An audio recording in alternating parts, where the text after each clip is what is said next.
friends, this was my book 15, Saving Starfish One at a Time.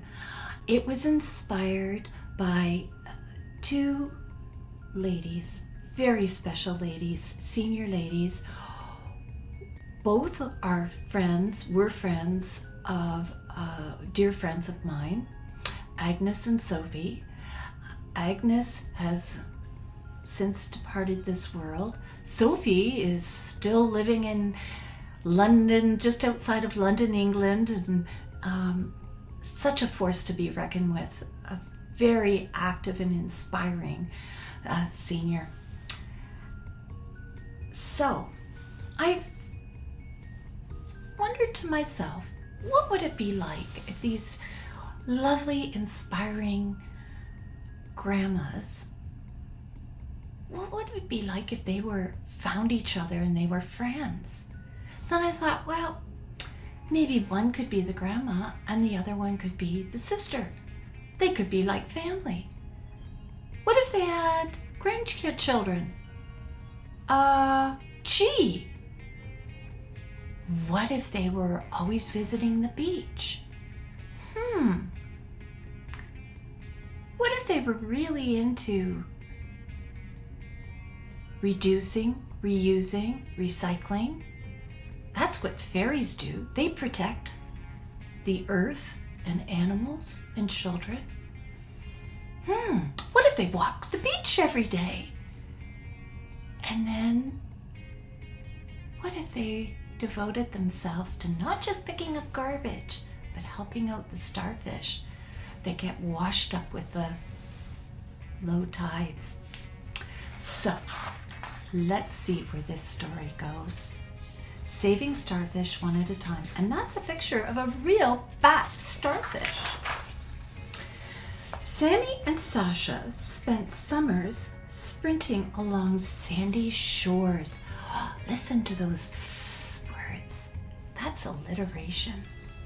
Searching for shells, stones, and sea glass that they treasured and stored. Ooh, all those words. Grandma Agnes and Auntie Sofie sauntered slowly, supervising with watchful eyes, picking up garbage, chatting about life of forest fairies while getting exercise. Unbeknownst to Sammy and Sasha, Agnes and Sofie were fairies, if the truth be told. Even more shocking than that, in fairy years, they were 1,000 years old. When the children left, they returned to being fairies, protecting animals and the land. So they would go back into the forest being very tiny and sprite little fairies, not in human form. Daily, they would rescue starfish stranded on the sand. One sunny Sunday, Sammy stood still, staring at a starfish which was missing an arm. Do you hear those words?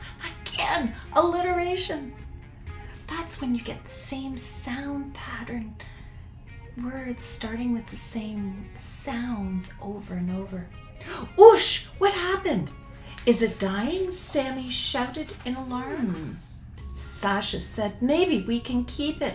Let it dry out. I bet it's almost dead. Maybe you've done that. Thought a little creature was dead so you could bring it home. Hearing this, Agnes and Sofie approached with worry and dread. Sofie yelled out, "Stop!" Agnes piped up, "Friends, this starfish is quite alive. Look under each arm where over 1,000 tube feet are wiggling." Both children's eyes widened and they started giggling. Sofie added, "Even though a starfish loses an arm, it can grow back. A starfish is a very resilient creature." Sammy said, "It's like magic. They're little but have strong superhero features." Sofie added, "Sadly, most starfish survive for only 3 to 5 minutes out of the sea. Picking it up can cause it harm, and it silently sends out a ouch plea. Well, yeah, because your hands could have oils on it. Your hand could maybe squeeze it too hard, and it would hurt. Agnes smiled, suggesting, why don't we place it back into the ocean so it can grow back its arm and thrive? The children yelled, yes, the starfish will stay alive. Agnes picked up a large gabber clam shell, those are the really big ones, carefully flipped and scooped up the sea creature, and then gently placed it in the sea. So if you notice, she went under and scooped up a bit of sand so it didn't disturb the starfish. The children waved goodbye to the starfish, blowing kisses with glee. Agnes turned to the children and said, wow, you were like lifesavers protecting an animal like the guardian angel fairies. Proud and grinning, Sammy waded through the incoming waves. Thanks, that was extraordinary. Okay, Sasha jumped and twirled. It's important that we are careful and kind to animals in the sea. Agnes grinned. We always need to have animal empathy. Think about how they might feel. Sammy and Sasha ran ahead, giggling and splashing in the rolling tide. Agnes and Sofie listened to the surf while smiling wide. Agnes, I found a couple of colossal clam shells. Sofie, the tide is huge because of the distant swells. Agnes, look, maybe we can surf on this flat piece of driftwood. Two older grandmas surfing on driftwood? Silly Sofie, my spirit is willing, but my old body only wishes it could. Smiling, they sighed, then continued their saunter along the water's edge, all the while picking up garbage, watching the children, keeping to their fairy pledge. See, they're protecting the children, the ocean, the earth, and little animals. Now, boys and girls, this is a poem that won 34th place in a big competition back in 2010, and it was written with the idea of teachers in mind and how teachers do this every day. They save the little starfish of children in the sea of school and education, one at a time.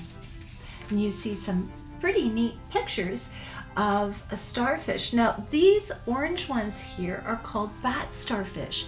And these bat starfish, they can actually live out of the water for up to about 23 hours. So it's really important we get them back into the ocean. Now, did you know the secret? This is the secret behind Sofie and Agnes.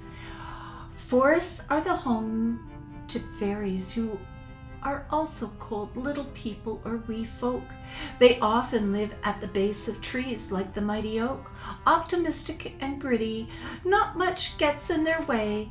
They love new challenges every single day. They fly insects, use flowers and plants for clothing, and love to eat sweets. Under the moon, they dance in circles to harps and drum beats. They are guardian angels of animals, the earth's children, and vulnerable souls. They are the first to fight bullies, out-trick teasers, are generous, offer support and help to console.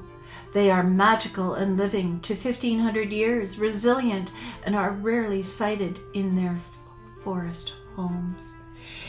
Here's the secret. Once they leave the forest, they change to humans while they earthly roam. Yes, I bet you didn't know, but there are fairies among you now.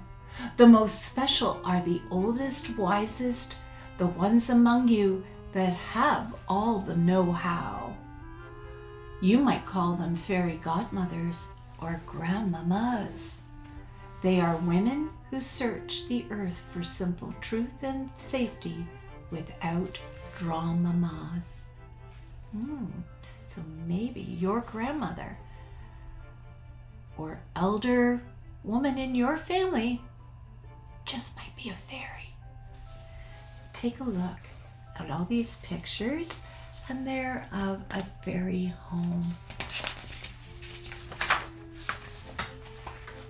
So please, friends, when you see starfish, please bring them back to the ocean. And it's best that we leave as much as we can back in the ocean. Even the shells. You know what I see on the beaches are the little crabs.